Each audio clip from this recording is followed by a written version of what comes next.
Previously on From the Bleachers. It's German. It actually means crushed ice. I'm going to take a hose to you, boys. So this file will probably spread like herpes across the internet.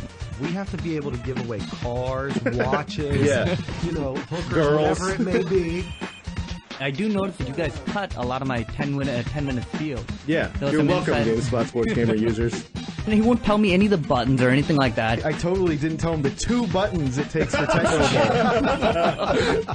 I'm stupider than never. I hate everyone Kyle. in this room. You were telling me how cute you thought Tom Brady was. I'm disturbed I just used a family circus with friends. I can't get over that. But you look at A-Rod. This guy is a physical specimen. Yeah, He is absolutely huge. and he's gorgeous.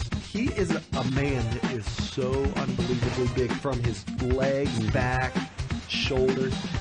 If that's natural, Dude has Enough gotten big. fantasizing over here. if that's natural, His hands, his wrists. Oh, God. oh, his hands. Rex Grossman turns it all around, makes the Pro Bowl.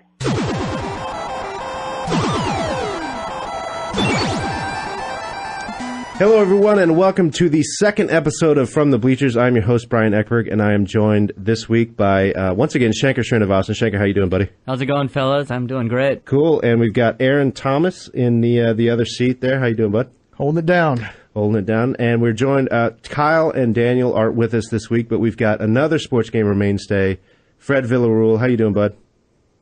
Doing well. Thanks for having me on, guys. It's our pleasure, man. So we got a lot to get to this week. First, in sports gaming news, We Fit has been announced as having a price point now. Aaron Thomas, are you going to buy We Fit for $90? No, I'm not going to buy it for $90. Really? I'll check it out. I'll see what people think. The few minutes I played with it, I wasn't blown away. Granted, it was literally a few minutes, Right. so I'd have to reserve judgment on whether it's any good. But 90's pretty steep, and the original, I guess back in the day when it was announced, people speculated at 75 based on the Yeah. conversion, and now the U.S. dollar's worth nothing. Yeah. So it's now more. And So you don't think that having the ability to, improve your life and make you, more in shape and svelte is worth $90? I like getting outside. Yeah. So I think A $90 device is not going to turn Aaron Thomas's life around. It's going to take more than that? Solution, no. I honestly, I'm so close to getting a Wii these days. I really am. There's a lot of good stuff coming. Mostly it's the WiiWare stuff, like the Major League Eating game. That game looks cool. But I can't believe I ever said that, but it actually looks pretty cool. And but we fit. I know $90 is a lot to spend, but maybe maybe they'll do something cool with that board. Who knows? But it seems cool. I mean, I was there for the Nintendo Summit this week, and yeah, they've got yoga and they've got the little bounce games, which are more like games, but they've also got legitimate strength training where you're doing like push-ups on the board. And it's actually, the thing that freaked me out about that board is how sensitive it is. Like, you think it's just some hunk of plastic, but it can totally measure. Like, when you get on Wii Fit for the first time, it does like a base check of where your body is, and you step on it, and it measures not only your weight, and you input your height and your age, so it measures your BMI, your body mass index, but it tells you how you carry your weight. So I learned that I carry my weight really far forward, just by standing, because it's so sensitive. And that makes sense because my friggin' feet hurt all the time, right? It's because I carry my weight forward. what does that information do for you? Well, it one thing it does for you is that it lets you know to watch your posture, right? To try to hold your weight back a little bit. And, I think it's not groundbreaking information. And I also found out that on the body mass index scale, I'm like 0.1 point away from being obese. Oh, Can you believe that? Do I look obese? you look hot to me. You're pushing the envelope. I know. So one more hamburger and I'm obese. Shanker, I think even you would be overweight. Yeah, I could be. According to this game. So wait, this thing isn't just like a remodel of the old Nintendo track and field gamepad where, you're like No. running in place or anything like that. Well, I mean, it's got like, I don't know if it's running in place, but it's got like little jumping things. Like there's a ski jump game where you go down the little slope and you shoot off the edge and try to jump as far as you can. But I don't know.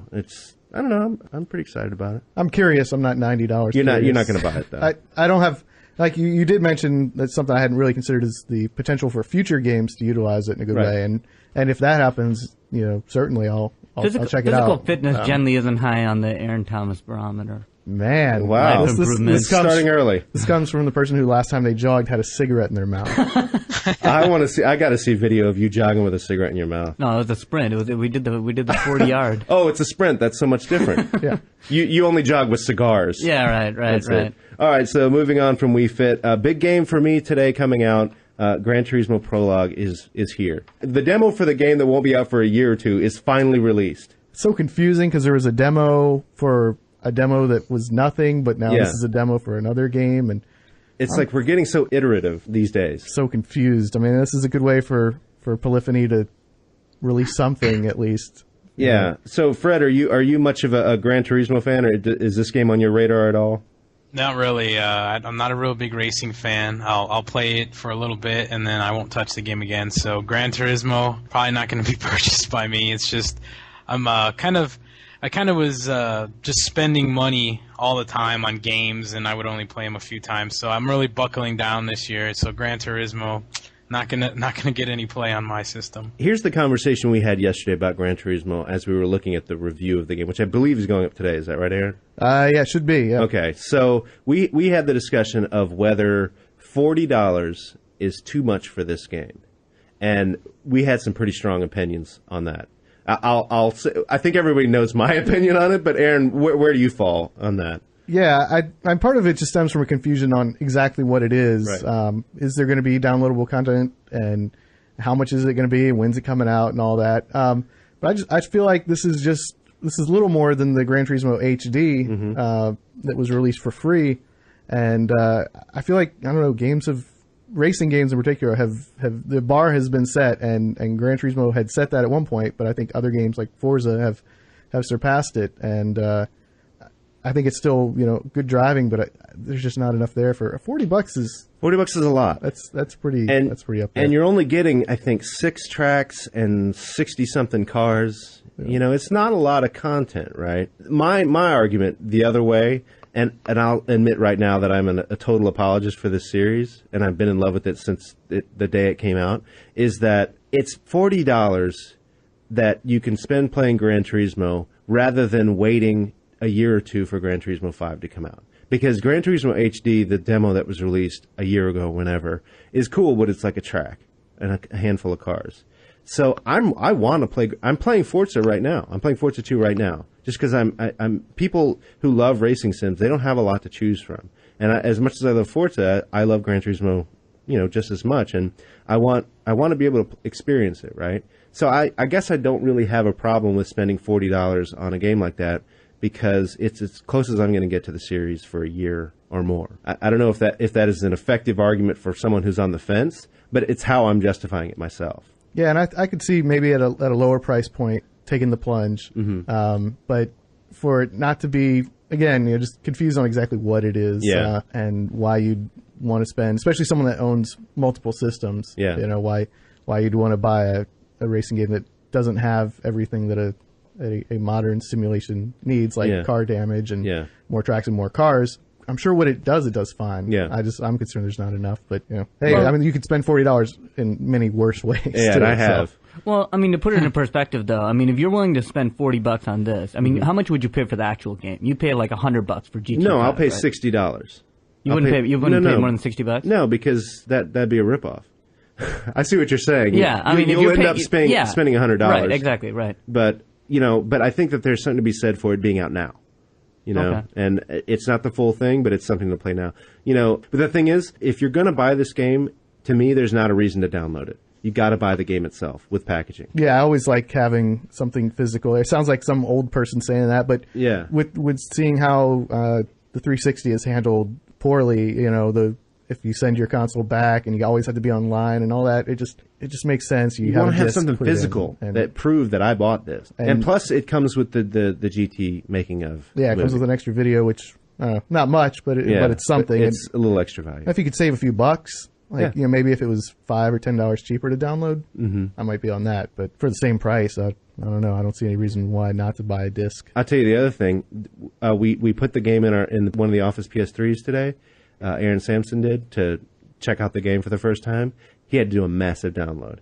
I think what you do is as soon as you put that game in and you're connected online, you download the online portion of it. I don't think that's on the disc. So Yeah, I know we had our UK guys, because it came out there, a week or two ago, and they had a lot of problems just getting that download, so they weren't able to go on. So we're living in the future, man, where games don't work right out of the box. it's been a long time coming. I love it. Yeah, we've been waiting for this for years. So here, but a game that lots of people are going to love. This is not a niche game. Mario Super Sluggers was announced this week. Yeah, Shanker, Mario loves sports. Yeah, Shanker, you've been waiting for a Mario baseball game forever. Finally on the Wii. Well, you know what? I was actually a really big fan of Strikers Charged, and another great baseball game. Yeah, that was an incredible baseball game. Okay, it played just like soccer. That's the only problem. No, but you know what? I like their approach to it. It's different, and it has some fun elements in it. Obviously, you're not expecting FIFA when you go and play Strikers Charged, and in the same way, I don't think anybody's going to go into this expecting a sim-style baseball game. But I think that they do a good job in these games of putting in another element that does add a little bit of fun, that does make it so that somebody that's never seen the game, never played the game, can have some fun playing it without feeling, oh my god, this guy's just gonna crush me or something like that. They've announced the game, but have they said anything about how it's going to play? Yeah, they gave some details in a press conference earlier this week. Just the basics. Said pitching is going to be handled with a throwing motion, and it's going to have a timing mechanic. You'll be able to curve the ball by twisting the remote. So batting is similar to what you saw in Wii Sports. You'll be able to swing away. You'll be able to bunt, and it sounds like there's going to be special moves, and I guess there's batters adding flame to the ball by hitting buttons while they swung, and you'll actually be able to field, which is done by wagging the remote, and you make a shaking motion to run towards the ball, and then, which sounds like what Power Pro did on the Wii, from what I remember at TGS. So. And then it's just going to have Mario, Peach, Wario, Bowser, Shy Guy, Baby Mario, the standard crew. Usual suspects. So it sounds kind of like the Mario baseball game for the GameCube, just with Wii controls. Yeah, it sounds fun. And, I reviewed Super Strikers, or Strikers or one of them, and I got crapped on for my review by Nintendo fans. But check this out. Remember when were you here when we did After Hours or on game event or whatever? Yeah, I was here for After Hours. I think it was Justin and I played two of the developers in Strikers, and we beat them. That's a shining moment in my sports gaming career. You sure they weren't letting you? You know how they do that. No, because I would have killed anybody who lets me win. I kill them on sight. I hate that.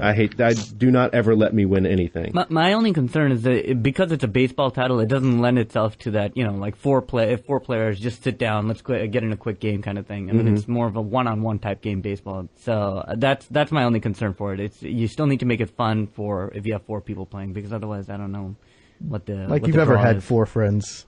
Well, hey, this is all online gaming, man. I don't need 4 friends. I tell you what, if Shanker gets 2 more friends, he will love to play Mario Kart Wii. That game is what? It's out in Japan, right? And we had the Japanese version in store, in house. We got it, plastic wheel and everything. Yeah. So you've been checking it out, haven't you? I played a little bit. Fred, have you ever played a Mario Kart game?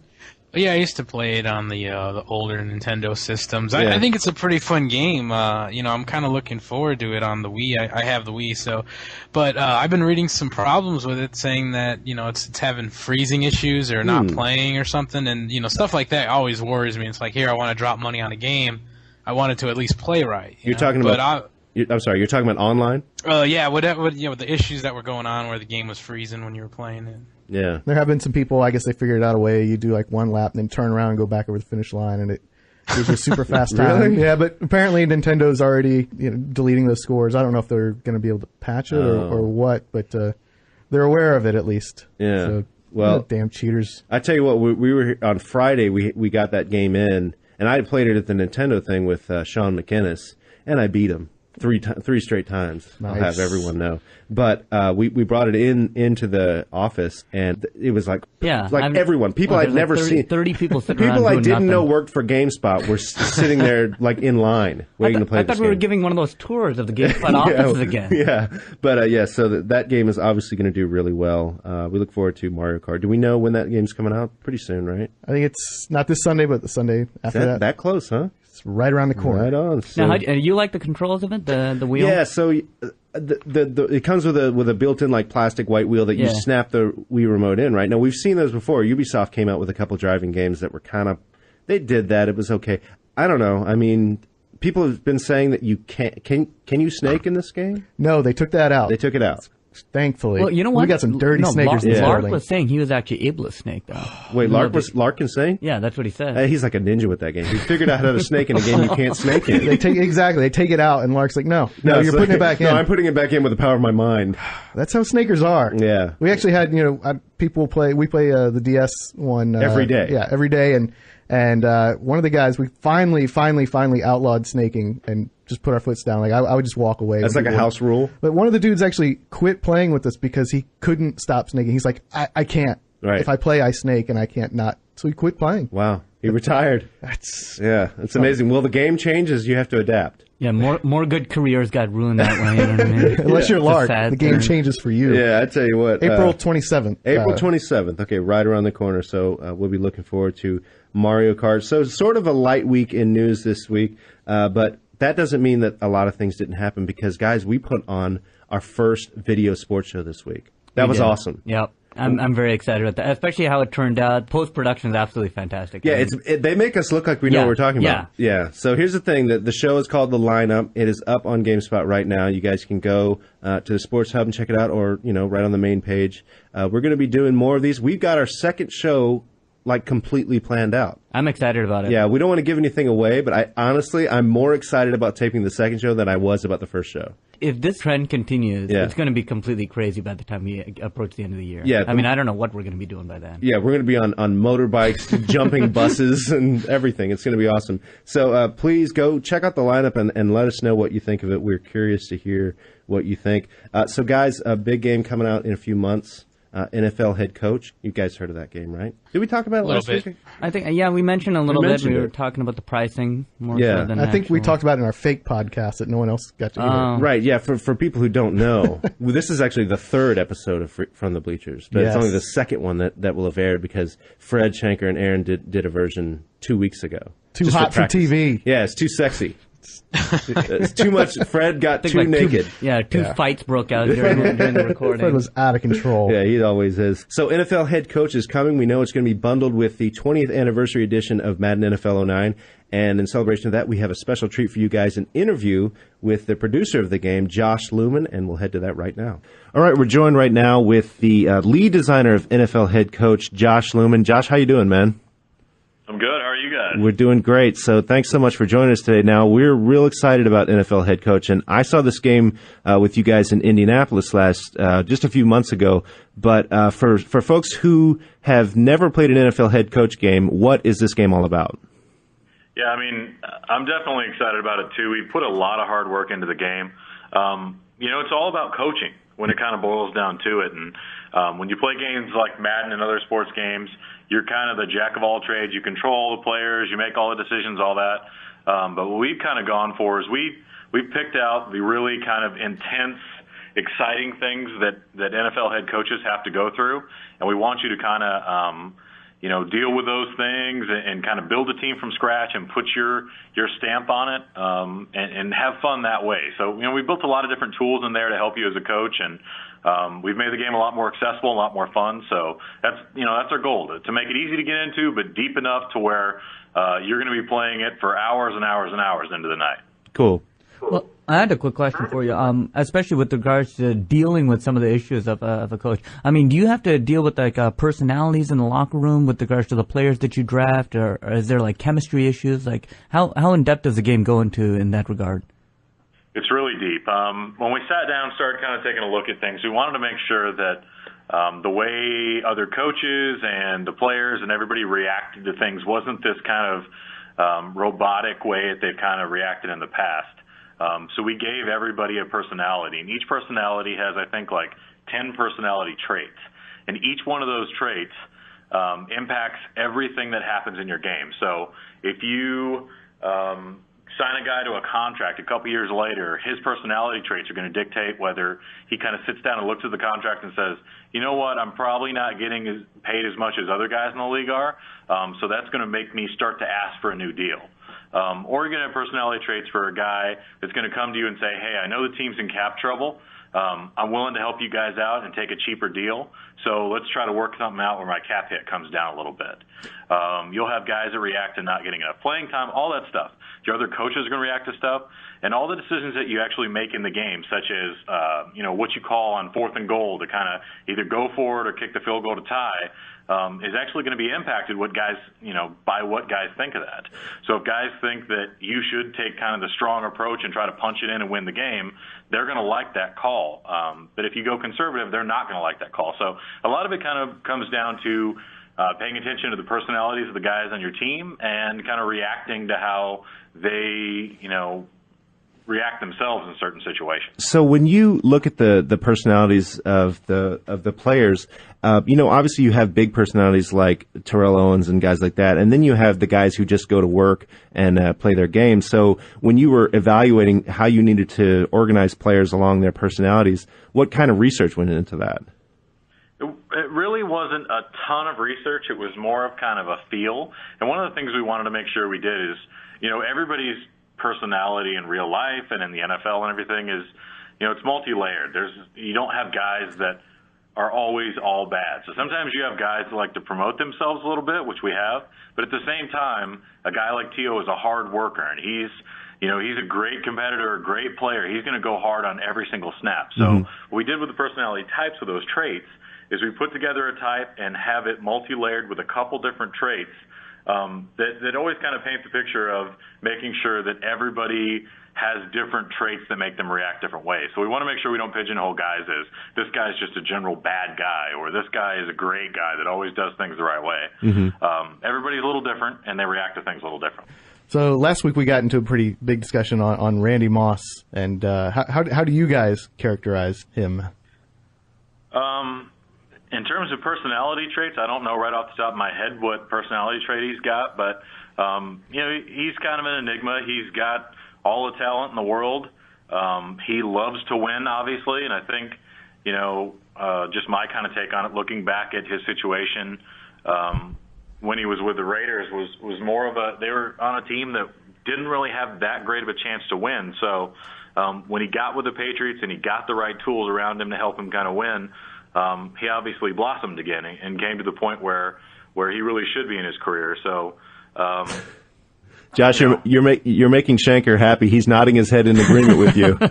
See, that's what I was telling these guys. I was just saying that, Randy Moss, if you put him in the right situation, he's going to flourish. He just doesn't like playing for a losing team.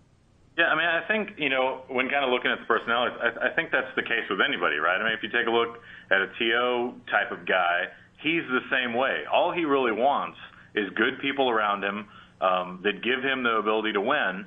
And when he got with a guy like Tony Romo and, a good defense in Dallas and a good running game with Marion Barber and a good coach, he's flourished so far. So, it's just that situation. Some people, I think they feel a little more comfortable when there's a kind of a more secure situation around them. Yeah.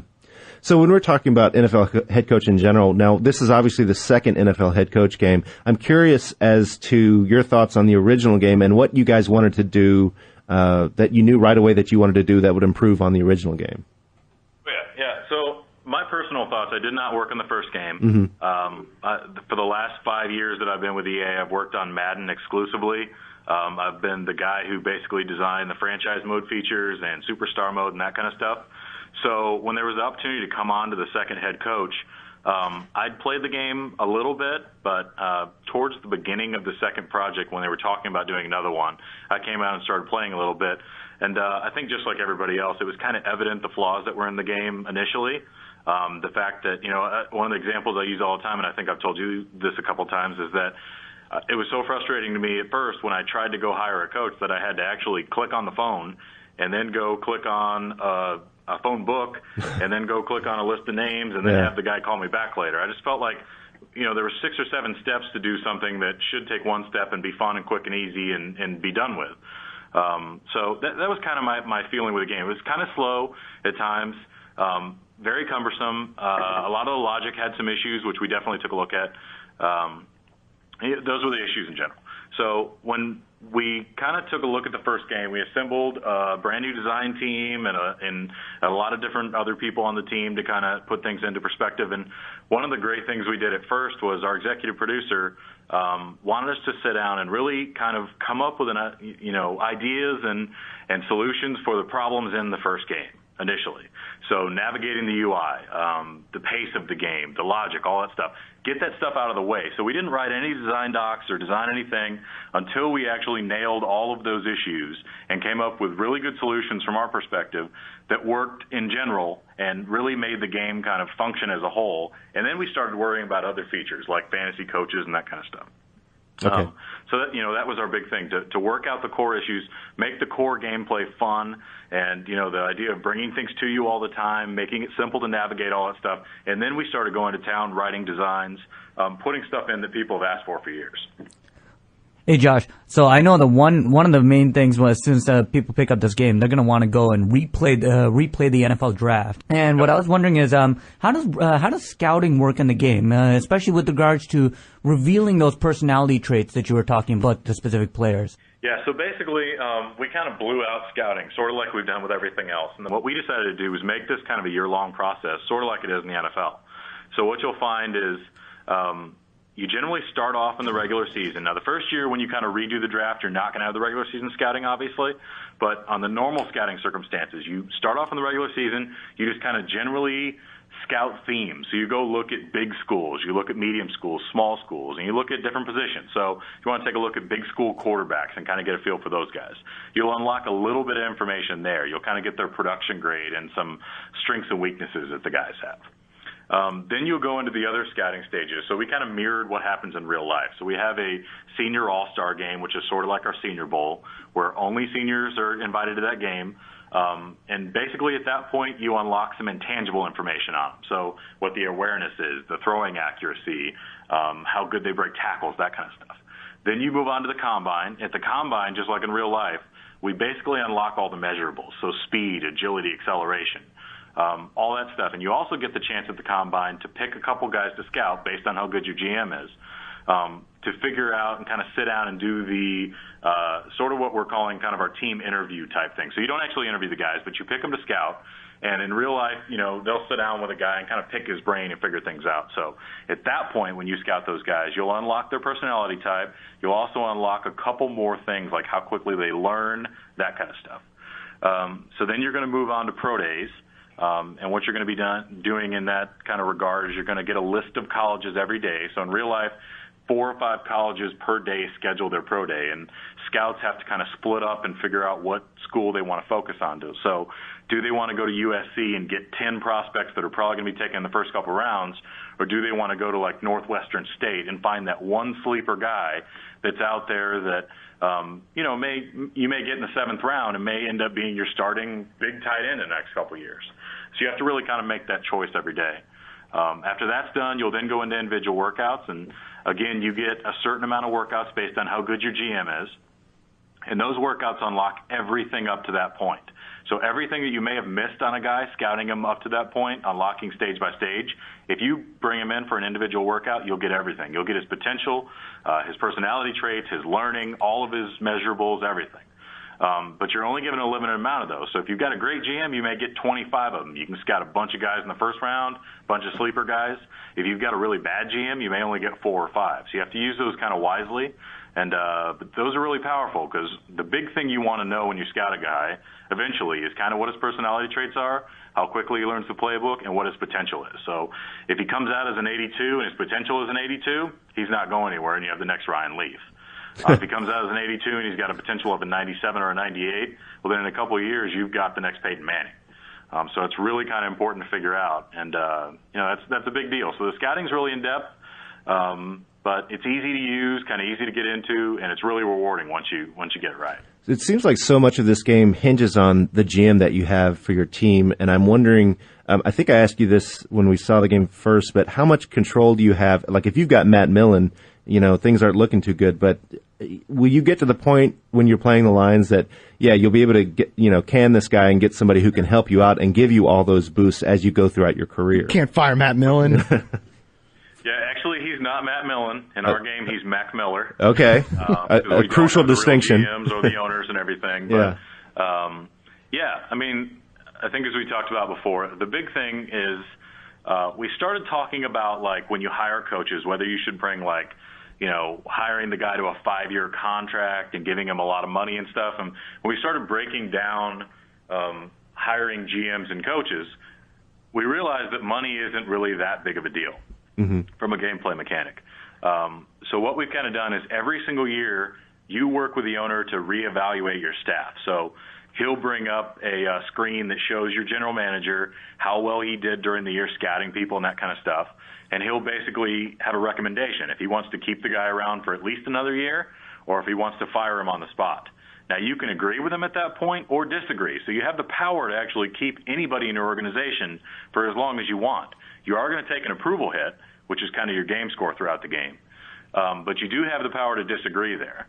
The owner is going to make a recommendation, and you can recommend at any point to fire anybody. So at the end of the first year, if you decided that you don't like your GM and you're the Lions, you can decide to fire him. The other kind of caveat there is once you guys make your decision, you and the owner, it then goes back to the coach, and the coach can decide what he wants to do. So if he's an older guy, he might retire. If he's a guy that is an up-and-coming young guy, again, tying in the personality types, if he has the personality trait that makes him want to become an NFL head coach, he's really ambitious, he may turn around and tell you guys, well, I'm glad you guys want to bring me back, but I'm a hot coordinator out there, and I'm going to become an NFL head coach. I'll see you guys later. So you do have the power to kind of change that. You can also upgrade your coaches throughout the year, and sort of like an RPG leveling system. So every time something happens in the game that applies to your coaches. So if you have a wide receiver coach and your wide receiver catches a touchdown, he's going to get some experience points that help level him up. And then he can increase his skills or buy special skills that make him a better GM. So even if you start off with a bad GM, as long as he has the potential to kind of grow and become a better GM or executive in general, then you could actually upgrade him throughout the year by making smart choices yourself. So you've mentioned personalities and getting along with coaches and approval points. A big part of the draft is, everyone's an expert, everyone's a critic, the fans, the players, the analysts, other coaches. How have you guys integrated the differences of opinion that might come up during the draft in the game? Yep. So we actually did some pretty interesting stuff with that. We have a couple little kind of mini games during the draft. So the first one's called Pick the Pick. Basically what happens is for every single pick that another team has, you get to guess what you think they're going to do. And you'll see a screen that shows you what their top needs are, shows you the top guys on their draft board, which is going to be different than yours. And then you get to kind of guess what they're going to do. If you guess wrong, nothing hurts you. You don't lose any approval or anything. But if you guess right, you get a little bit of approval with your GM and the other coaches because they kind of respect your ability to kind of guess what's going to happen in the draft. So not a big thing. It's just something else to do during the draft that's kind of interesting. The other thing is, for every one of your picks, one of your staff members is actually going to suggest someone that they want you to take. So the GM will come up and say, hey, I think we need a quarterback. I want you to take this guy. Now, you can either agree with him or disagree with him. If you agree with him, you'll get some approval with that guy. If you disagree with him, you'll lose some approval with that guy. And it varies based on the pick. Sometimes you'll have your wide receivers coach come up that says, hey, I want this really cool wide receiver in the first round. Why don't we take him? And if you disagree with him, you're going to lose approval just with him. So it really kind of has an impact there on your approval with your staff. And as far as the fans go, after every one of your picks, you actually see in the interface there's a little poll that runs where the fans tell you what you think, what they think about your previous pick. Now, we've kind of skewed the fans to act sort of like fans do in real life. So they really like the wide receivers, the running backs, the quarterbacks, the flashy guys. They're probably not going to be too excited if you take an offensive lineman, like a left tackle or a left guard. But they do also kind of understand what your needs are. And if you desperately need a left tackle because your quarterback's been getting beat up, they'll understand that and kind of agree with your decision after the fact. So it'll give you some feedback throughout the draft on how well you're doing from their perspective. Now, did you say that you can see, while you're playing the minigame through the draft, you can actually see the other team's draft board and what they're looking for?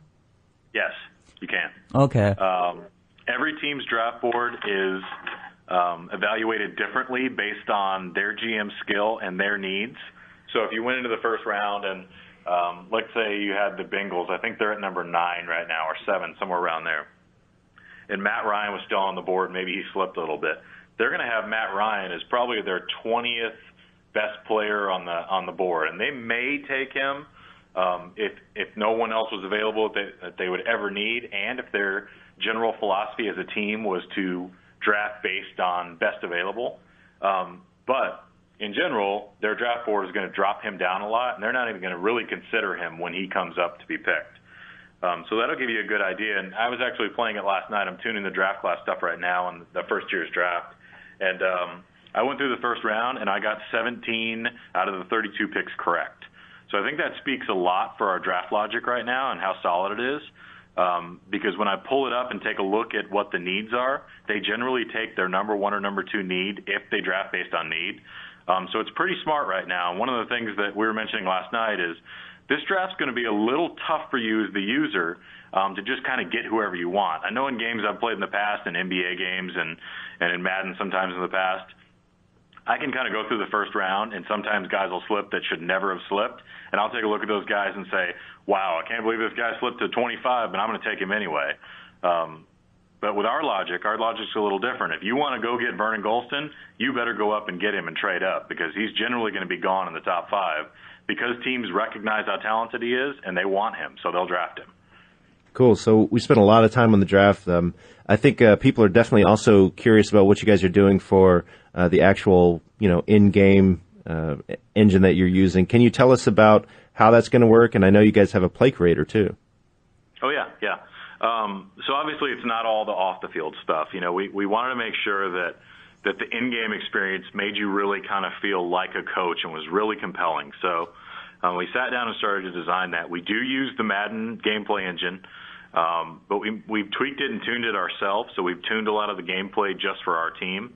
And we really kind of built a lot of things out that we think are important to coaches and added, again, like I said earlier, some tools that make coaching fun. So for our sidelines, we really blew those out. And they're not going to be the old sidelines you've seen in the past in our games. You've got all of your players on the sideline. They walk around. They interact with each other. We've got kickers that warm up when you're driving for the game-winning field goal. Trainers work on guys on tables. It's really kind of a living sideline there. We wanted to make sure that, I think our original idea when we were talking about this, we wanted to make sure the sideline kind of felt like your field since you weren't controlling the players on the field. So that's a big part. A couple other things we've got. The play creator has been well received so far. When we play tested the game, people love it. When we showed it to people are excited about it. On any play, you'll be in the play call screen, the same play call screen that you've kind of been used to in the past. You can press a button, and it'll bring you right down in the field, pause time, and you can change anything about that play on the fly. So you can change the routes of the wide receivers. You can move people around. You can set progression for the quarterback. You can do everything you could ever want. And then you press another button, and it goes straight back into the game and runs that play. After that play is done, you'll see something come up in the coach clipboard, which is the way we're kind of bringing information to the people, that says, do you want to keep this created play? If you select yes, it'll add it into your playbook that you use during career. Your players will remember the play because they ran it, and then you can use it the next game. You can upload it to our GamerNet service, which allows you to share plays, or you can export it to Madden to use there if you want. So it's a really kind of useful tool. It's very easy to use. That was our goal. One of the things I said from the start is when we first started designing this game, I told everybody on the team, including the designers, that I wanted my dad to be able to play this game. He doesn't play video games. He loves the NFL. He knows a ton about the NFL, but I wanted it to be easy enough where he could get in there and create plays all day long without feeling like he knew how to kind of, get on the controller and be able to juke and all that kind of stuff. So that's a big part. 2 more. I don't want to be too long-winded, but okay. In career mode games, we have 2 other features that kind of bring you into the action throughout the game, end game. One's called defining moments. So these happen about once or twice a game. These have a huge impact on your approval. So the example I used earlier where it's 4th and goal, you can either kick the field goal or punch it in. We have a special UI that comes up. Everything gets desaturated on the field, so there's this really cool presentation that happens. And then we provide you with an option, what you want to do. Do you kick the field goal or go for it? And while you're choosing those options, as you hover over each one, it actually shows you down at the bottom how the fans will react to your decision, how the players, based on their personalities, will react to that, how the other coaches, how the owner, how everybody kind of reacts to what you're thinking about doing. And then once you do it, if you're successful, you gain even extra approval with those people. But if you're not successful, you're going to lose a little bit of approval back.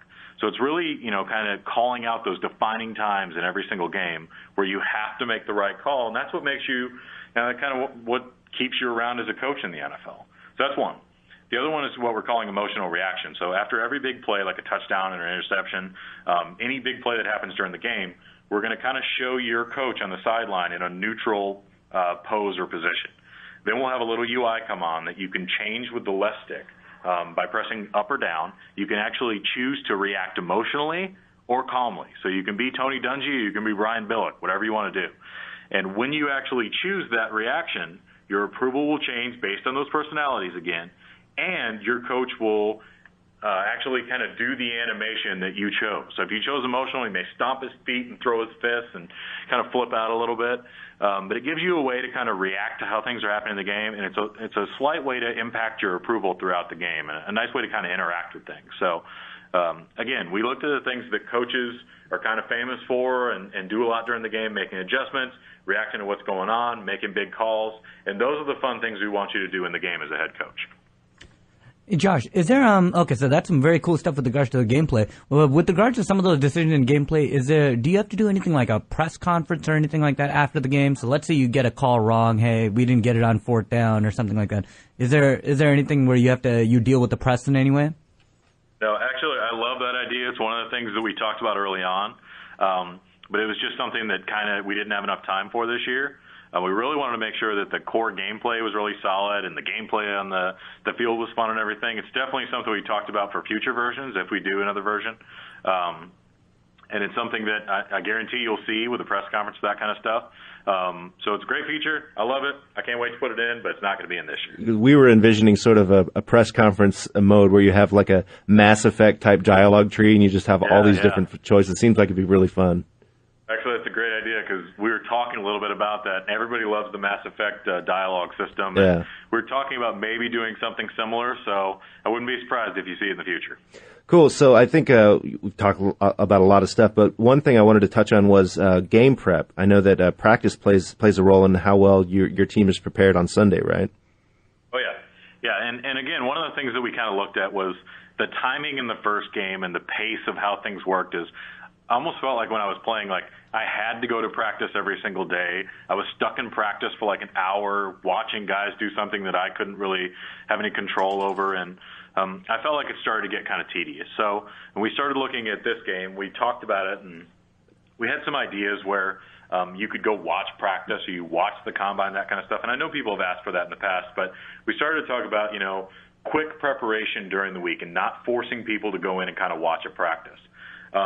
So what we chose is basically every day where a practice is scheduled, you'll have a screen come up, and you get to choose kind of a theme for the week. So what's my game plan this week? If I'm playing the Colts, do I want to stop Peyton Manning, or do I want to stop Reggie Wayne, or do I want to try to shut down Dwight Freeney, or do I want to work on my own players and give them a little boost during the game? So once you choose that one thing in practice, your players will go through practice. They can get injured in practice. They'll wear down a little bit. They'll learn the playbook, that kind of stuff, but they'll focus on that game plan. And where that kind of comes into play is when you go into your game that week, you can actually choose that game plan that you worked on, let's say on Wednesday, and you'll have a number of times where you can put that into play during the game. So in other words, kind of the theme is to almost emphasize it on certain plays. So if it was to stop Peyton Manning, and the number of times you can actually use that, so it's almost like an activation type thing, is based on how good your coordinator is. So if your coordinator is really great and you get 10 of these that you can use or 20 of these that you can use during the game, then you can use them all the time. You can try to stop Peyton Manning the entire game. But if you only get 5, you may want to kind of wait till like the fourth quarter, big third down where you're going to kind of stop him.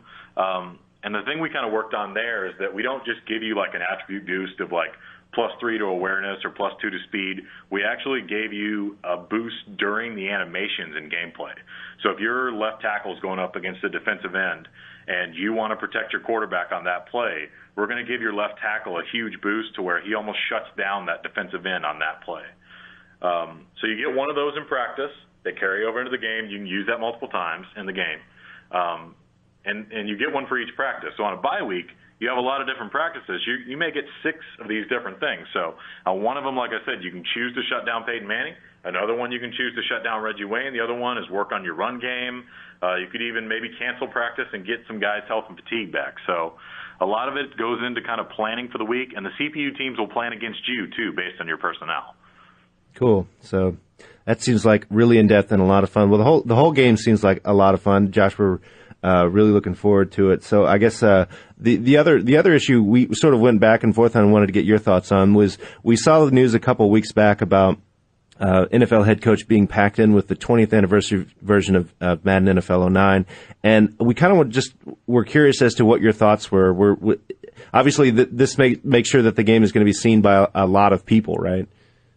Yeah, I mean, I think it's great for us. The big thing with us is making sure that I think we've made a great game so far. We're not finished yet. We still have a lot of tuning to do and stuff. But the problem with making a game like the first one that had some issues and kind of got out there is sometimes you leave a bad taste in people's mouths. And when they sit down and kind of hear that a second one is being made, you may have people that go, I don't know, the first one, it really wasn't my cup of tea. I didn't really get it. I may not try the second one. And the cool thing about that is that we give people a chance to try it along with Madden. There's that added functionality, being able to, create plays in game and export them to Madden and use them at any time. So, you get a good deal there with the price point of $89.99, so you can go in and kind of, get two $60 games at that price, which is really cool. You get to go in and get two games there. Mm-hmm. We definitely are giving people a greater chance to kind of take a look at the game and give it a chance. And it gets in front of a lot more people, and we're hoping that it'll definitely build a lot of buzz and kind of a word of mouth thing, and people will give the game a chance, even though they may not have liked the first game. I know you said you wanted your dad to be able to play this game, and I'm wondering if he's played it so far. He has, and he actually lives in Texas. So one of the things I actually talked about last week with our executive producer, he actually suggested we fly my dad out and have him take a look at it. I talk to my dad all the time, and I kind of give him updates on what's going on with the game. We have brought in some play testers to kind of take a look at the game and play it that are more, we've brought in the hardcore guys because obviously this is kind of a hardcore football game. But we also brought in a bunch of guys that play fantasy football, that are NFL fans, that maybe haven't played a lot of other sports games, but are kind of intimidated by controls in other sports games and, not being able to juke at the right time and that kind of stuff. Yeah. So those guys come in and they sit down and they kind of play the game, and they've really loved it so far. And we've heard a lot of people say, I can't wait to play this game because I kind of feel like I don't have to have the best skills in the controls, but I know a lot about the NFL, and I know how to build a team, and I think I can do a better job with the team than, sometimes they do in real life, and I'd like to have that chance. And I think we give them the opportunity to do that. So in that respect, I think my dad's going to love it. And I think we've made it easy enough to where he can jump in and figure it out and then just get engrossed and, like I said, play it till 4 o'clock in the morning, which is my goal. This is great news for you, Shanker. You're terrible at games and don't know anything about football. Yeah, I was waiting for it. All right, Josh, we appreciate your time, man. Good luck with the rest of the game. When's it coming out? We're talking about August right now. Okay. With the bundle. And, we're tuning like crazy right now. Like I said, I was here late last night, and I'm going to be here for a while tuning this game, making sure it's perfect. This is my dream game, so I'm working hard on it right now. I'm tuning the draft class. In fact, I'm tuning defensive tackles today. Cool. That are in the first draft class, and trying to make sure those guys are perfect. So, we got the draft coming up really soon, so we'll see how good it is. But like I said, it's pretty spot on. I took a look at one of our mock drafts last night, and I think there were 2 guys in the first round that didn't match ESPN's mock draft, and that was just from running the logic. So it's pretty close at this point. Cool. Well, we'll definitely be looking forward to it, man. Thanks so much, Josh. Cool. Thanks, guys. All right. Thanks. All right, so that was our interview with NFL head coach, producer Josh Lumen. Guys, I'm looking forward to NFL head coach. I'm stoked about it. Franchise is always my favorite aspect of Madden anyway, so to see it kind of in a new light. And the previous head coach was good, but there's a lot of tedium involved in it. Yeah. And I think you calling the previous head coach good was very generous. Okay, but I like the concept. The game. I mean, the idea of the game, I think, is good in that it's totally different than Madden. But there was just a lot of problems with the first head coach that made it unenjoyable at certain points, especially where you had to keep going into office. Well, yeah. Only at certain times a day could you do certain things. It's like, so I don't know. I'm kind of looking forward to the game because it is something different than Madden, but I will be very disappointed if it plays anything like the previous one, only because, it almost like teased you. It was a good idea. You could do all this stuff, be an NFL head coach, but like I said, just enough problems with it that it did make the game enjoyable for me, at least. Yeah, I mean, I think, talking with those guys in the past, the guys who are making the game, I think that they are very aware of the original head coach's problems. And the nice thing is that when you talk to them, they're like, yeah, that game had, they'll be right up front with you and say that game didn't do what we wanted it to do. I'm hoping that most of those problems are resolved with this game. I'm very hopeful. I'm very hopeful for this game because honestly, I love the idea of this game because I'll come right out and say it. I'm not a good Madden player. I know that. Yeah, I think that was Shanker's line. But see, the thing is, stealing my material. Here's the thing: Aaron beats Shanker. Shanker beats Brian bad. I promise you that. And Fred probably beats Aaron. Probably. Yeah. So there's the hierarchy. I'll admit right now that I'm not a good Madden player, but I love the management side of it. I have a problem with that hierarchy. Well, see, that's the hierarchy that has been proved. All right, but he's got to give me a rematch. Oh God, yeah, no, folks, that wasn't a tape. That was Shanker's endless loop that he has in person. Yeah, great. Hey, but you know what though? Okay. No. I'm not. No, not about that. I'm just saying that head coach, at least, it's a different approach than, for instance, that first-person feature that they had in NFL 2K or NFL 2K. Yeah, way back in the day. So I mean that. Yeah, that was more like an experiment. Like, look what we can do. I almost think that this is kind of an experiment. I mean, you can't expect too much from the first game that's trying to do something different, that's presenting the game in a different way. I think it takes a couple of years to flesh out a little bit. I hope so. I hope it looks like they're. We had this conversation on the blog a while back. Is this a good thing that they're publishing it with Madden or not? I go back and forth on it. Sometimes I think of it the way Aaron does, and that, hey, this is going to get the game out to a lot of people. And then sometimes I think, well, gosh, did they believe in it enough as a separate product? Because it is so niche. But I really believe that there's a group of people out there that just aren't good with the sticks, but probably know football really well and could probably. Yeah, exactly, like Shanker. Well, I don't know about if he knows football very well, but we definitely know he's not good with the sticks. I figured that once Daniel and Kyle left, I wouldn't get ripped nearly as much on the show. And obviously, I was mistaken. Fred's stepping up. Good job. We appreciate it. So, yeah, NFL head coach coming out later this year. Of course, we'll be talking more about this game in the near future. So that's all the gaming news. But you know what? We got a lot of real sports news to get to, including Carmelo Anthony. Oh, Melo. Apparently, Melo was a little thirsty. Yeah, last night, and he had to get somewhere at the same time. Apparently, he's thirsty for alcohol. Allegedly, and, nothing proven. Yeah, apparently he got picked up at about 4 a.m. And after a lousy game, 11 points. I guess that'll make you thirsty. Isn't that an average night for Melo? Come on, give the guy some love. Okay, all right, sorry. The drinking part or the scoring? No, I'm wondering. But are the Nuggets eliminated yet? No. I was wrong on my prediction. So this is what happens. The Nuggets are still in contention, and he goes drinking and driving. Well, he's got the prospect of facing the Lakers in the first round, so maybe he may as well get his drunk on now. The funny thing is they hadn't even qualified for that final position yet. Okay. I mean, they did yesterday, but in the sense that the Warriors lost to the Suns and they eliminated themselves. But at the time, they didn't have the 8th position yet. So maybe he was just celebrating early, thinking that they were going to wrap it up. Or he was, maybe he's in a reflection state where it's like, okay, I just put up 11 points. I'm not finishing the regular season strong and getting into the playoffs really hot or anything, and maybe that's what he's doing. I think this is a healthy thing for him. We're getting on him for nothing. Drink. Yeah, you're encouraged by this news. I think that he needed to reflect a little bit. 11 points. Come on, going into the playoffs, you got to be playing your best ball right now. So that's a good. He needs to be saving himself. Yeah, apparently, I like that. Apparently, he knew the ordeal wouldn't be too bad because. From what it sounds like, rather than taking him to a detox area or having someone that's sober come and get him, they just drove him to his hotel. Yeah. The police chauffeured him to his hotel. Wait, are you telling me that a professional athlete got preferential treatment by the police? I find it hard to believe, but that's what this article says. That's unbelievable. He's so lucky. Can you imagine? We'd all do the same thing, though. Come on. It's Carmelo Anthony sitting in your car. He needs a ride home. You're going to say, no, man, no. You got to go call a cab or something. I'd give him a ride and lecture him about drunk driving the whole time. Yeah. I got no patience for that nonsense. Yeah. I'd play him the new Rush live album, which just came out today, and see how he reacted to that. That would be his punishment. Or I'd make him come on the podcast. Yeah. I'll give you a ride if you come on. Now, we should all say that this is still alleged. That's right. He hasn't been proven guilty. yet. And if you want to come on the podcast and talk about it, That's Mello, right. You know the phone number. What is the phone number? The phone number is 1-866-406-2638. That's 1-866-406-CNET.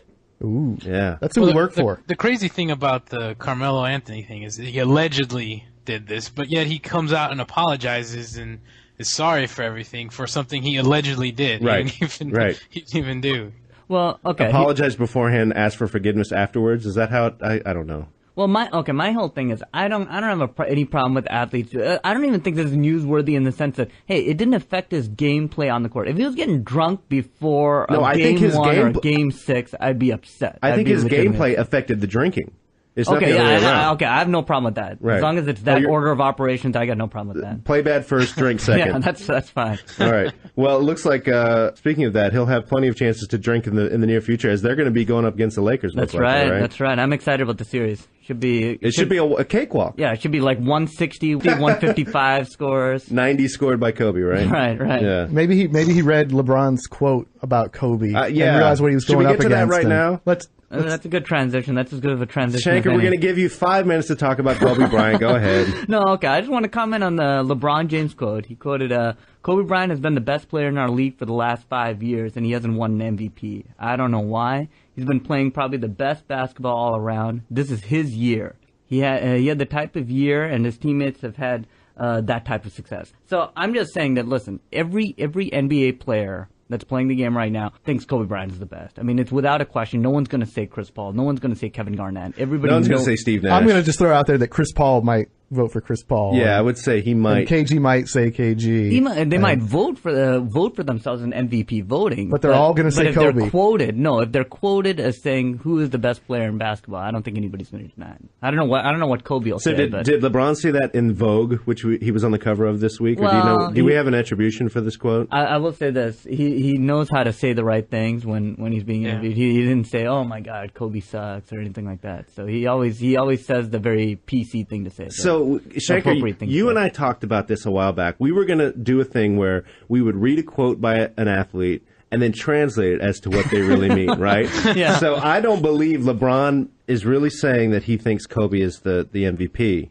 Do you? Well, what do you hear? Let's start with you. Okay, I think LeBron is saying Cavaliers suck. I've got nothing else to talk about. I'm going to lose in the first round. Next year's my year. Okay, but my defense to that is in mid-season, before that trade happened, and granted the trade didn't work out too well for the Cavaliers, but he was essentially saying that. So if he wanted to say that, he has no problem saying that. He's essentially saying we need a trade. You know what I mean? This isn't working and stuff like that. So he did make those claims. Now, you know what I mean? What's he going to say? They made a big-time trade, and their team still, it stinks. So, I mean, so he would say that if he meant it. I actually think I'll take him for his word on this one. I think that. Of course you are. No, as an objective. Can I interject Go ahead, to Shanker's verbal masturbation of Kobe Bryant here? All right, what LeBron is really saying here is, LeBron hasn't even hit his prime yet, and he's already up there with Kobe Bryant as far as, where he's at the level he's playing at. To think that Kobe is already 30 years old, LeBron's saying, hey, give him his MVP. I'm going to be in the league at least another 10 years playing at the level he's playing now. I'm going to win a few MVPs as soon as I get out of Cleveland. That's basically what he's saying. And, I mean, what he's saying is probably partially true, but deep down inside, you can't tell me that he's just going to think that and not think he should be winning MVP either. Yeah, I agree. It riles me up to no end when these guys don't talk like professional wrestlers. I hate it when they pump each other up. I want guys who are fully. If you're going to be like everybody says that professional athletes are like totally self-centered and everything. If you're going to be self-centered, then talk that way. I want guys talking. You want an Elijah Burke. I want Elijah Burke. 24. I want every NBA and NFL player to talk like Elijah Burke. It makes it so much more interesting. I think LeBron just misspoke, and instead of received the MVP, he should have said won a championship. So then the sentence says Kobe Bryant has been the best player in our league the last 5 years, and he hasn't won a championship. Okay. There you go. Yeah, that's that what this is all about. That's why he hasn't won an MVP, because he hasn't won a championship. I don't think he'd want to say that, because I think he's going through the same things that Kobe Bryant was going through in those first year, second year after Shaq left, is that it's even if you're filling up the stat sheets and, just putting up ridiculous numbers, that doesn't necessarily make your teammates better. That doesn't necessarily lead to extra wins. I should point out that as a tangent, we got a lot of comments about last week's episode, the debut episode of From the Bleachers, and unfortunately, I don't have the comments in front of me right now. You've got one. Do you have the Kobe one? One of our users basically got very upset with our portrayal of Kobe Bryant in the first show. What we said about him were basically outright lies, and he wanted to set us straight. All right, this comment is from Jimmy Jim Jim. Jimmy Jim Jim. Yes. This is, wow, do you guys even know sports? Kobe just turned 29. He's not 30 or 32. Yeah. Kobe's in the running for MVP. David West and Chris Paul were both All-Stars this season. Tyson Chandler played good for the Bulls. What? That's wrong. What? Yeah. What? And He had an doesn't know off-season basketball. with the Hornets last year. Kobe was the only All-Star for the Lakers this season. Please, GameStop. If you're going to have a sports talk show, get people who actually watch sports. This broadcast was a joke. And I agree with the last sentence. Well, yeah. It was a joke. But Well, wait, Tyson wait a minute. Chandler Hold playing on. good? Hold on, Yeah, hold on. I mean, I made a lot of those same points on the show. Yeah, I think you wrote that comment. No. Okay, hold on. I was telling you guys, David West is very good. He was an All-Star this year. Tyson Chandler is a lot better than a lot of everybody else here is giving him credit for. I was making those exact same statements. But here's the Obviously, thing. he's referring to you guys. He's getting mad at us for saying that Kobe is 30 right. when he's 29. If that's the argument you got, brother, I don't know what to tell you, man. No, but I didn't. I'm still in shock that he actually said Tyson Chandler was good. I mean, I've watched Tyson Chandler play for the Bulls here in Chicago since he was a rookie, and he was never very good. And like this season that he's having in New Orleans is amazing. If he had gotten that kind of production out of Tyson Chandler here in Chicago, he would never have been traded. Yeah, I'll take care of the Tyson Chandler thing right now. You guys All right, ruined Ben Wallace. starting in 2001, 6 points, 8 assists, 4.8 boards a game. Yeah. 9.2 points, 1 assist, 6.9 boards, 6 points, 0.7 assists, 7.7 boards, 8 points, 0.8 assists, 9.7, 5.3, 1, and 9.1. And that was his Chicago. So he averaged about 8 points a game, less than 1 assist, and about 7 boards. That's good. Yeah, you build a team around that. that. Yeah, played better this year for the Hornets, but his career stats are still 11.8 points a game and 11.8 rebounds. That's a good rebounding number. Yeah. But Well, he's a tall guy. This is the second pick in the first round. What do you expect? Yeah, 7'1". He puts his arms a up. tall He's going to get a few rebounds. Tell him Anyway. Eddie Curry. Listen. Sorry, A lot Jimmy of- Jim, that you didn't convince me. No, a lot of these players, you need to work them into the offense. Obviously, the Hornets have an idea how to do that. Dude was there for 5 years. 5 years. Yeah, no, yeah. You They guys just also found a way for you him to guys work into the ruined system. Ben Wallace within the course of a year. Ben That's all Wallace- it took. Ben Wallace was Okay? 86 Old years old. age No, ruined he Ben was a Wallace. productive player. Time ruined him. Now Gravity it's ruined Ben Wallace. Yeah. And you know, maybe this guy was listening to GameStop's podcast and not ours, and just got No, the comments. here's mixed what I up. think. What he was doing is that was a play on words. He was saying "game stop," as in stop it. Stop making fun of Kobe. We might be giving him too much credit. No, I think he was right. So you know what? Let's move on. God, this is going to be the last time we're going to talk about Kobe. I better not. Yeah, This right. week at least. Anyway, so Herschel Walker played for the Georgia Bulldogs. Yep. Big guy. I actually met him. He's huge. He's still massive. He's Yeah, got to you be in met his him? late 40s. He's a massive guy. But so tell me, Shanker, you brought Herschel's name into the outline today. What have we got? Yeah, I did. You know what? Okay, obviously, it's a sad story in the sense that nobody knew what this guy is going through his entire career, and obviously it's some pretty serious stuff. So wait, didn't he come out and say that he had some sort of mental disorder? He admitted to having dissociative identity disorder in a Nightline interview, and he's been dealing with this throughout his entire career. So I guess we're just finding out about this now, but I think it does bring some issues in. He said in that interview that a part of him just wanted to hurt other people. Okay. Okay, and he obviously he played Russian roulette with himself and stuff like that. So That it was- sounds like a my God. Nightline quote. Well, so he's suicidal, but the fact that he has one personality that's dedicated to hurting people, I wonder if that actually helped his gameplay. Okay. Okay, because it could be an unfair advantage to have something like that because he's initiating contact. And I guess my point is some of the major players in the NFL have some serious issues mentally. Right. I mean, if you look at players like T.O., big time performer, Ray Lewis. I mean, granted, he was exonerated of charges and stuff like that. But I mean, honestly, during those years, dude's psychotic. But I think we're talking about two different things. You're talking about people who have a mental disorder, and you have the guys like T.O. and Randy Moss who are just glory hounds, right? Well, I didn't say Randy Moss in there. Okay, You're well, pausing I'm on that. saying Randy Moss. I mean, we talked about him last week, but I think you're talking about two different things. Yeah. If we have a dissociative disorder, that sounds kind of serious. I think it's just where on the spectrum are you falling? But in? don't you think? I was thinking about this too, and don't you think that some of that is just ingrained by football culture? That there is a culture of you're brought up from as a little kid, hit that guy as hard as you can. Yeah. Right? And then at the same time, when you're really skilled, when you're a Herschel Walker, when you're a Pac-Man Jones, a guy with incredible skill, you're basically given anything you want throughout high school, up through college, and into the pros, and you start making a lot of money, and you associate, and you have not only this mental program of you go out there and you hit a guy as hard as you can, and the other side of it where you have a lot of money, you don't have any social boundaries because you've gotten everything you wanted in your entire life. It's not necessarily a mental disorder, right? It's just being coached to be one way and having the privilege of doing whatever you want. Okay, I'll use a Rocky IV quote. Okay. Actually, I won't quote it, but this is essentially what Rocky's saying. All right, in order for Drago to beat me. In order for him to beat me, he's got to be willing to die himself. Okay. And so obviously if Herschel Walker is contemplating committing suicide, dude doesn't care about his own body. So how dangerous does that make a player like that? Uh-huh. I mean, no matter how you can psych yourself up to, hey, I'm going to hit this guy so hard. The fact is, if you're suicidal, you can just hit him that much harder because you don't care what's going to happen to yourself. This really surprises me because, as I said at the top of this, I met Herschel Walker once for a gaming event. Which personality? I met the really nice one who said he was going to run for Georgia Congress or something like that. For the state. Politician Walker? Politician Walker. Now, either he is a member of the state house in Georgia or he was going to run for it. But he totally told me. He was totally charming. I wouldn't say that he was the most well-spoken guy on the face of the planet, but super nice, he talked to me, we did an interview with him, and then he talked to me well after our interview because he just struck me as a friendly guy. And then when I read the story about him, playing Russian roulette with himself and having some weird personality disorder, it blows me away. Well, his wife kind of touches on a similar thing. What you're saying was, or ex-wife says they were married for 16 years. Before she knew about it, and said his different personalities. Like one was interested in ballet, one was interested in the Marines, one was interested in the FBI, and really? There was one that was very sweet and lovable and likable, and so it wasn't just you that I guess didn't notice this.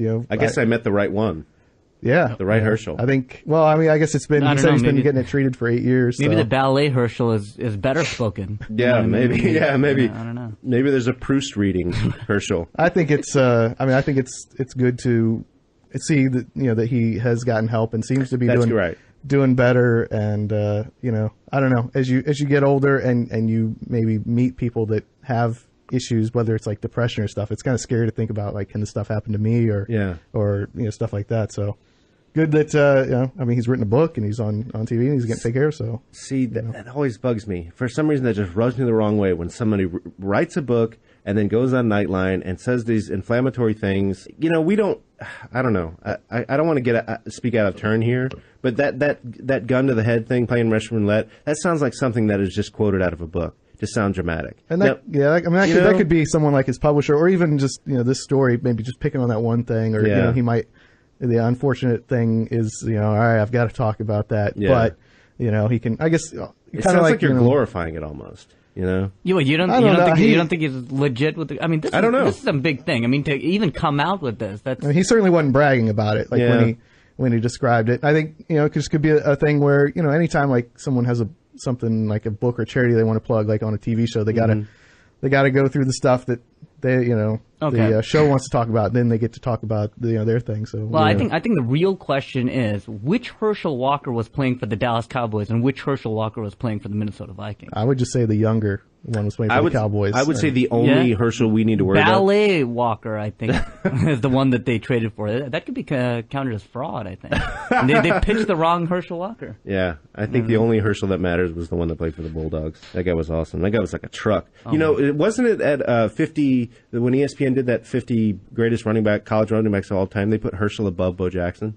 Did they really? Yeah, I think they did. Which I honestly, as much as I love Bo, I probably can't argue too hard with that. 2 years of greatness does not a career make. Well, it does make a college career. All right, so enough about Herschel Walker, and we hope he gets well. We wish the best for Herschel. Absolutely. So let's move on to even though we I basically accused him of lying. We wish him the best. That's bad. Yeah, you had the best intentions when you called him a liar. I didn't mean that. Anyway, we're going to move on, and we're going to move on to hockey. We got called out this week for not talking about hockey, but we got stuff to talk about with hockey. Yeah, we'll show that guy. That one guy. Yeah, so check this out. Ottawa and Pittsburgh played a game last night. Ottawa is deep in the hole. Last night they were down 2-0 in the series. So I guess the game came to Ottawa, and they went through. They had a special presentation for all the Senator fans. It was special. All okay, right. ready? I'm going to play this now. I know there's no video associated with this, but check this out.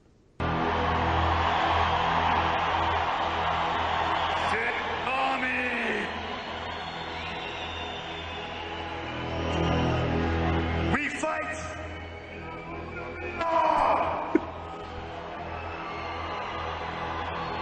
Call on all of you to step aside. Yes, will them to victory. So, Brian, you legitimately wouldn't have gotten pumped if you saw somebody go out there like that? Hell no. No? Actually, no, I might have. But here's the thing. They were down 3-0. Actually, no, I wouldn't have. Give me a break. Okay. All right. So what's happening there is you got this guy who's dressed as a member of the movie 300. He's a Spartan. He comes out and he does his little. He's got no shirt on. He's got a red cape and a big shield and everything. And he comes out and he wants to give this stirring speech to all the Senators fans. Hey, let's go beat the Penguins. Yeah. Problem is this mic keeps cutting off. So if you can tell me what that guy was saying during that speech, you're a better man than me. And Brian, that was the only problem with this. No, that was not the only problem. This is on a YouTube video, so you guys have to see this. Go to YouTube and type in Ottawa Senators Spartan introduction, and you'll see what I'm talking about. There were so many problems with this intro. I felt bad for this guy because he doesn't look like Gerard Butler. He's about as far away as Gerard Butler as you can get. He looked like me with no shirt on and a red cape.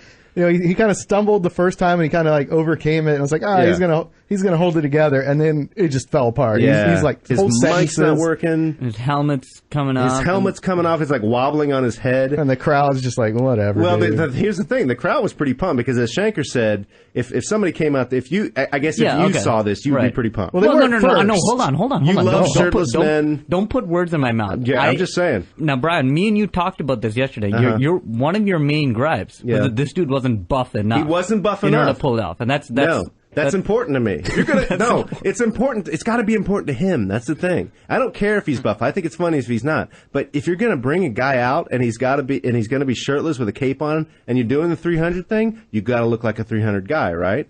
Well, or I think they could have gone to the other spectrum. This guy looks like Potsy from Happy Days out there. If the dude was morbidly obese, right? I think it would have also worked.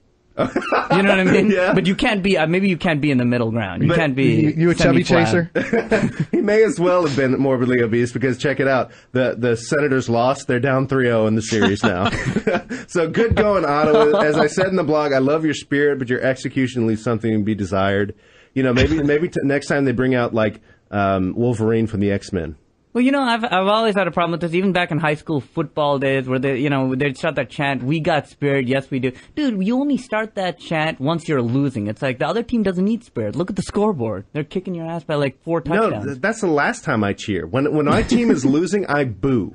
Yeah, right. I only cheer when we win. Yeah, I start throwing beers out on the field and stuff right. like It's that. not. Yeah. It's not my job to pump up my team. They're supposed to be pumped up. Yeah, that's true. Yeah, you're paying. I'm a paying observer. customer. I expect to win. So when my team loses, I boo.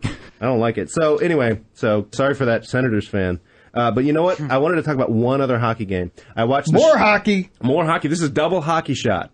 Whew. Check this out. Let's do it. Sharks. I predicted the Sharks would win the Stanley Cup in my call it, and we'll get to call it here in a little bit. But I said Sharks are going all the way. I don't know who was coming out of the East because I can't name too many teams out of the East, but I knew the Sharks are going to the thing. So here's the thing. The hockey trophy thing. Oh, the Stanley Cup. Yes, the hockey Super Bowl. The hockey Super Bowl. Yes, The Sharks go up. They go to Calgary and they score. And well, here's the thing. First of all, I've never seen a crowd like this in my life. Every person in that arena was wearing like an authentic Calgary Flames jersey, not some T-shirt that had the Flames logo on it. You look at it real close in HD, everybody was wearing a Flames jersey, a red one. it was like one of the single most amazing crowd things I'd ever seen in my life. They were. I'll say fully this. pumped. I mean, if the only sport you got to choose from is curling and hockey. No, they got CFL. Oh, see, now you're going to get us in trouble with our Yeah. friends No, in no. Cal- We love We're Canada. big in Canada. Don't you know Huge. that? No, I'm just No. saying CFL is a pretty big step back Isn't from it like the the NFL. Calgary Stampede or something like that? Yeah, Calgary Stampede. Yeah. Okay, this is their official sport, though. No, well, certainly. Okay, so, but what I'm saying is, I'm not here to make fun of Canada. I'm here to say that's the kind of passion Oh yeah, neither am I. that you would never find in any other sport. I'm trying to explain that passion. I think that it's because they take hockey so seriously. They do. And they have very few other sports that matter to yeah, them. right. Yeah. So No, it's amazing, and I was really impressed. So here's the thing: the Sharks go up, they score 3 goals in like 3 minutes, and then they don't do. The Calgary Flames pull Mika Kiprusoff. They bring in Cujo, and then win the game 4-3. And that never works. That never works. Never works, but it worked. It worked. I can't believe Cujo's still See, playing. but here's the thing. This is what Ottawa needs to do. Everybody wear jerseys. Forget the 300 guy. Forget bringing out whatever. Just everybody wear the jersey. They have red jerseys too. yeah, I don't think that's going to be enough, though. Honestly, they were getting smacked around They were. by that Flames team. Yeah. Well, I don't know. It doesn't look good for the Sharks. They still got to play another game in Calgary, and they're going to have to take one of those away, or they're going to lose that series, and I'm going to be wrong with my call-it pick. But that will never happen. I believe in my Sharks. It would stay consistent with all of our other picks. Yeah, exactly. We'll get to that in a minute, but before we do, we want to check in with Fred. Fred, we want to hear about what's going on in the sports gamer community. What do you got for us? Hey, there's some little news going on. First, we want to apologize for the forum problems we've been having lately. People having problems logging in and all that good stuff. The 2 Dans have posted on the Sports Gamer forums giving people an update on what's going on. So we hope to have all those issues resolved. Well, most of them at least this week, because they'll be working on that. Also, we have the Sports Gamer Draft Day chat coming up next weekend. We've done this the past couple years, and pretty much what we're going to do is just going to have a chat open on AOL Instant Messenger during the draft, and we'll be just BSing, talking about the different picks, talking trash about each other's draft picks. So we'll have that going, and there's also a contest going on while we're in the chat to see who can guess the most picks right in the first round. Also announced today was the Sports Gamer Plays the NBA Playoffs. What this is just a competition we're having on the Xbox 360 for NBA 2K. And once the playoffs are announced, the final seedings, we'll just take whoever wants to sign up and just play with us. We'll be doing that and see how close Sports Gamer can come to actually predicting the NBA championship. Cool. That sounds like a lot going on. Yeah, it's a pretty busy week this week, so we hope to have more next week. But all that info that we talk about on the news going on is in the Sports Gamer news and content section of the forums. Absolutely. So you guys, if you want to get involved with any of that, check it out at sportsgamer.com. And we're going to take some phone calls, guys. We talk to our community. We got a community, a burgeoning community. We got here peeps. We got peeps. We got folks. We got a crew. And we're going to talk to a couple of them who called us. Yes, we've got a phone number. Yes, we've got an email address. We finally got an email address. Woo! Get that out in a bit. But first, let's take some phone calls. Hey, the podcast was really good. I thought it was awesome, except for the fact that you guys totally ignore a sport that is completely ignored in public right now, and it's just depressing to see you guys. You guys should definitely cover hockey next time. Cover NHL 09. We haven't heard anything on NHL 09. What's up with NHL 09? We all know it's going to be the best sports game out there. And, what about Wii hockey? You guys don't even talk about that. And the NHL playoffs start this week. You don't mention them. That's just depressing, man. Is Gamespot hurting so bad you can't even talk about hockey because you're afraid you're going to get called out because you talk about it? See some hockey coverage next week, guys. Some hockey coverage. Well, I wish you'd given his name, because I'd love to say, you know what, we talked about hockey today, dude. We did talk about it last week a little bit. Yeah, my pick. But I But he should be happy now. Yeah, we talked about a lot of hockey today, and we're not afraid to talk about hockey. I'm a little afraid. 'Cause I don't follow a it. little bit. I'm a Blackhawks fan. Blackhawks fan? I don't have a lot to talk about. Okay. But you know what? I wish we could tell you about NHL 09 and any Wii hockey game, but frankly, we just don't know at this point what that game's going to be about. We should be finding out in a couple of weeks, I hope. And believe me, there's nobody who wants to know more about NHL 09 than me right now because Maybe that guy, yeah. He probably wants to know a little bit more. But hey, that was our sports game. NHL 08 was our sports game of the year last year. So. Respect. I will say, in all fairness, though, the one news that the first piece that we did talk about hockey was the guy that came out. It's essentially newsworthy because he came out in a 300 outfit and did that whole spiel. It wasn't necessarily baby steps. The game. Hey, I could not ignore that. That was too good. I'm very glad you brought that to our attention. Yeah, no, I it's not because I don't love Ottawa and the Senators. I'm not a Senators fan, but that was too good to ignore. All right, so we had one more call, and we accidentally deleted it. Yep. Thankfully, or maybe unthankfully, it was my brother, the one who graced us with the Bears rant last week. Yes. So we just called him. And, Josh, you say you're not fired up. He's going to go from 0 to 60, and it doesn't take anything. So Rex Grossman in the Pro Bowl, eh? That's right, man. Rex Grossman in the Pro Bowl. He's going to turn it all around. Okay, I'm a Bears fan, and I'm not sure about that one. Well, no Bears fans are sure. Maybe that's why he sucks so bad, because none of y'all give him any darn support. Well, yeah, we talked about this yesterday or this morning, and he's like, the last 3 games of the season, he threw for 3 touchdowns. No, it wasn't true. The fact there was 3 touchdowns. It's the fact that he threw for 1,000 yards, or 970 some yards, 3 TDs, and only 1 pick. Those are good Rex numbers. He just come back. That's just like basically starting the season. He's just getting warmed up, man. And he got that was the end of the season. Yeah, he's just getting warmed up. The season. He got hurt in the Redskins game. Okay, I was at the game. I saw it. So you're predicting this year he's actually going to be warmed up? Yeah, he's going to be warmed up because he has no pressure. He doesn't care anymore. All the fans have been. That's the problem. He doesn't care anymore. Out there.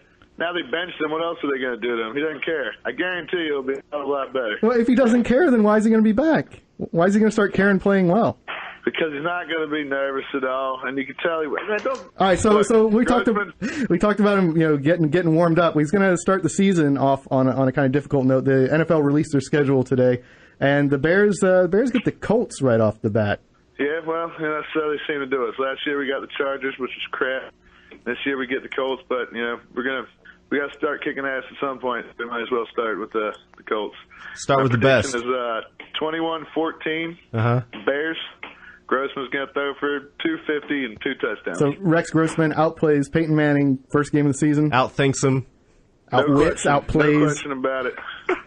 That's no question about it. Okay. First off, the soft Colts aren't going to be warmed up because they don't play any preseason games because they're soft. So I think that was the knock on them a couple of years ago. I don't know if you can still call the Colts soft nowadays, though. I can call them soft when they play any preseason games because they're too pretty to go out there and get dirty during the preseason. Dude, we're talking about practice? They don't need to practice. You're talking about Peyton Manning. The guy shouldn't be playing any preseason games. I think they should all play preseason games.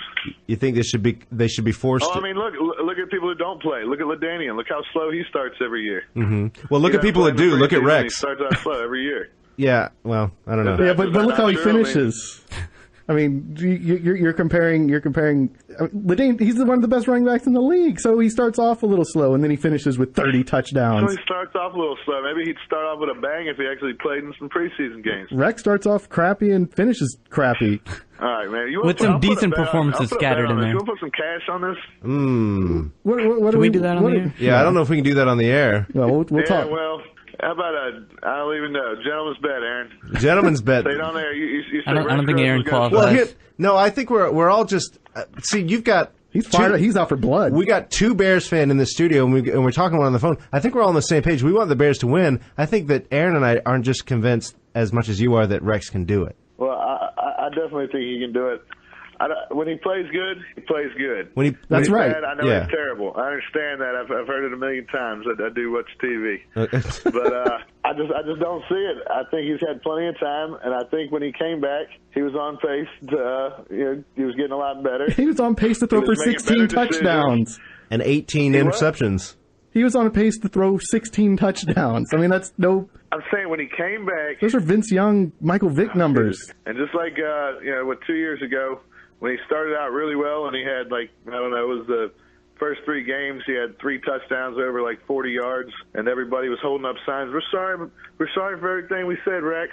Everybody's going to be doing it again this year. You'll see. He'll be apologizing again, and I hope he doesn't accept any of the Well, I hope you're right. I hope you're right. Him since the beginning. Yeah, I mean, I'm actually holding my Rex Grossman bobblehead right now. You hear? Oh my God, where are you holding him? That's right. Where am I holding him? Yeah. You know what? We're gonna give you some. We're gonna give you some alone time with Rex bobblehead. The only way Rex will have a decent year is if you have some kind of voodoo doll and you're contrling him from the sidelines or something like that, and you're throwing the passes for Rex. Because if it's up to Rex making the decision himself, who are you? Shanker. We're asking him the same questions. I'm the only non-Chicago Bears fan here, so I feel like I got to say something. Who's your team, buddy? Who's your team? Oh God, It's the Buffalo Bills. I'll have you know. The Bills. Oh, really? Okay, that's fine. But I'm not saying anything about the Bills. You know what I mean? I'm willing to take the year. Well, if they start winning, I will. But of course, yeah. But I'm not saying anything about them. I don't think they're going to have a good year. I've accepted the fact that hey, we're rebuilding for the next couple of years. Next couple decades.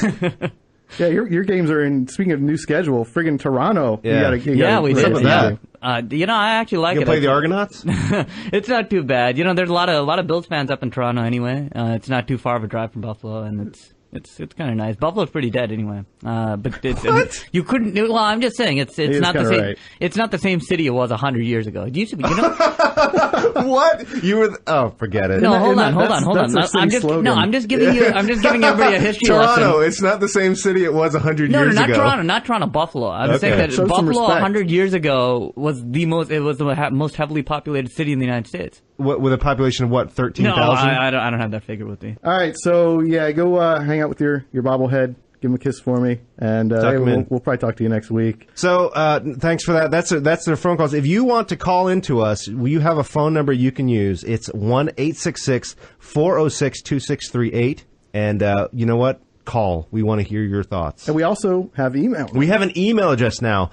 We got it set up. If you want to email us, from the Bleachers at Gamespot.com. Send your comments in, send your questions in.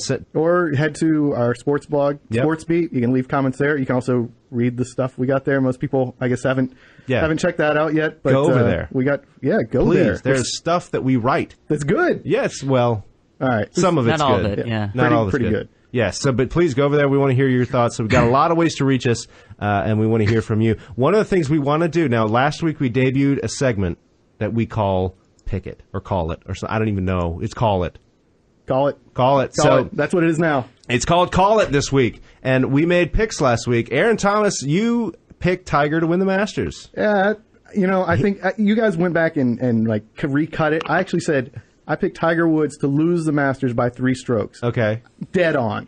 Okay. You're right. All right, that's a lie. Not only did he not win, now he's having arthroscopic surgery on his left knee. Yeah. Right. So it's basically that's the Aaron Thomas curse. But here's the thing: you predict him to win. Dude has a he kept it close. He did. He was up there. It got me to watch more of the Masters than I normally would. His putter just wasn't working for him. I got all disgusted with him. Yeah. Sitting there, he missed a real short putt. Some easy putts. And then the next hole on a par 3, put it in the bunker, and I'm just like, come on, do it for me, Tiger. Yeah, the thing didn't. With his game is like he makes so many incredible saves for par on like Saturday, and then it's like, okay, he can't be stopped.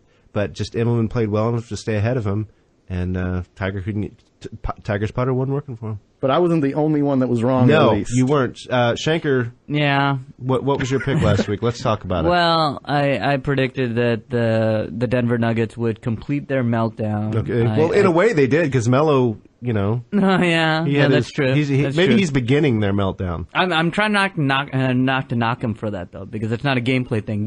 I was impressed. Obviously the critical game there was Golden State winning. Yep. Or I'm sorry, Golden State losing against the Denver Nuggets. And that was pretty much the tail of the tape. Hopefully they dump Nelly ball and they try something else. No, Nelly's good for that team. Anyway, let's get to my pick. Was the Sharks would win the Stanley Cup. That hasn't been proven wrong yet, but it looks like it might be.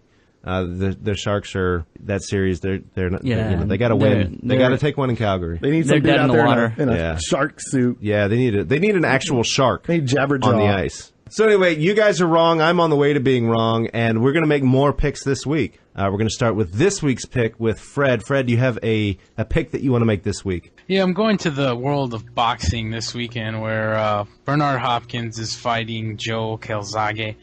And it's a battle of a couple of old guys, 43-year-old Bernard Hopkins and Calzaghe is 36 years old. I believe Hopkins is a slight underdog in this one, and I'm going to take Hopkins in this one. I think he's actually going to surprise some people, and he'll win this one. I don't think it'll be by a knockout, but I think Hopkins wins in a decision on Saturday night. You should be a promoter. The battle of two old people. Yeah, battle of old guys. It's hard to believe Only in America. It's hard to believe B-Hop is 43 years old. Yeah, if you've seen him fight lately, he's kind of... And he really hasn't done anything since he's been on the cover of Fight Night. So, yeah. All right, so that's Fred's pick. Aaron, do you have a pick? I do. Let's hear it. I'm going to say that before the first round over, Mark Cuban has at least $50,000 in fines. Before that series is over, maybe 100, but I'm gonna go a little low.